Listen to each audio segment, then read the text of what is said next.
Don't cry cause it ain't gon' rain every day. Don't despair cause it ain't your way. Keep it real, make the best out of any situation that you come across. Some lose, some lost, I'ma shake it off and get back to what I'm really about. Give the crowd something to feel. Tell me why you scream and shout. Tipping on another subject, not playing this clap, and that's real feel. I think a lot of, the younger generation, the Generation Zs and the generation after them, just look at school in general as something that's very archaic and not useful.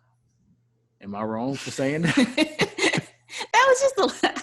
That was a lie. Well, JoNessa, you want to talk about Go ahead, Dr. Clark. At this time, okay, Joe. Dr. Clark, go. I'm going to go. So you got to think about, you got to go all the way back to when this thing was created. So the reason why you feel like it was archaic and unuseful, it did what it was supposed to do. It prepared you to be a functioning, obedient citizen in society. So early schooling was like in colonial times. They started schools, and really for schools it was pretty much parent run. Most churches started the schools, but then they had parent governance, meaning like the boards were parents that kind of ran the schools. And so when it came to like wealthy people paid fees, and so they basically trained their students to be high society. And then they had these things called charity schools, which were just like rudimentary, we just kind of want them to behave. Like we'll try to do something for them, but we just want them to behave. Well, then we had the Industrial Revolution, and we had a lot of immigrants come over.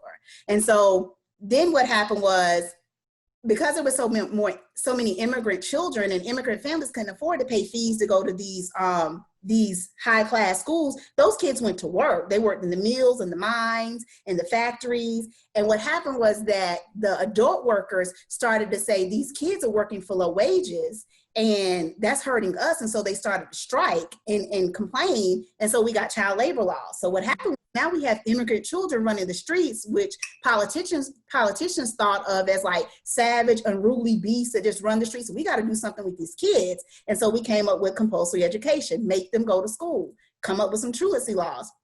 The whole intention was not to get them to be thinkers or problem solvers. It was just to get them to follow line and be some decent citizens. Just follow these rules. Just do what you're supposed to do.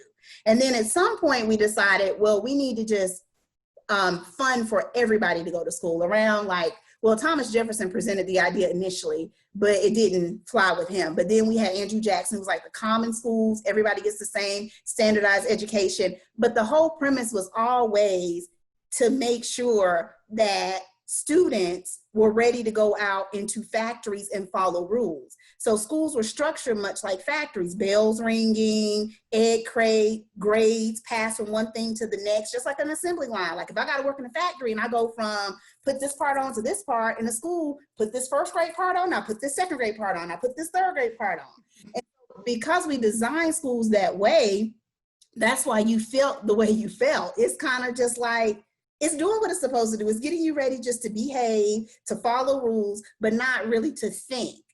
There were schools, however, that are intended for kids to think and create and be enlightened. They just weren't intended for people that look like me and you, or people that Native Americans or immigrants that came that were in poverty. So we got the type of education they wanted us to have so that we could go back out into society and be what they wanted us to be, obedient, good citizens. It's not really about you being creative and free and learning.